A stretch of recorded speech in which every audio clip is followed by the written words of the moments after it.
to see our first batch local chicken. Okay, this is our first batch local chicken. We have got 106 in the first batch, and we have got a 7% mortality from this. Actually, these are very good condition right now.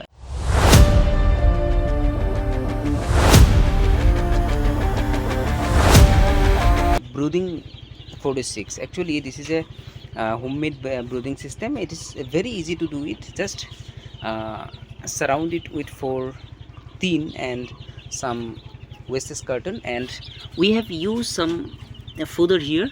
These are the feeder with some fodder, and these are water, and we have used 100-watt bulb.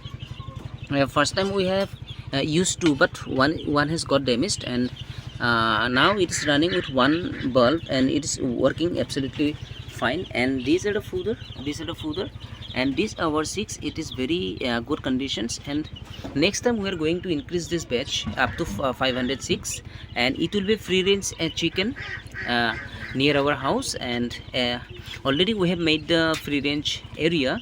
Let's see what happen next time.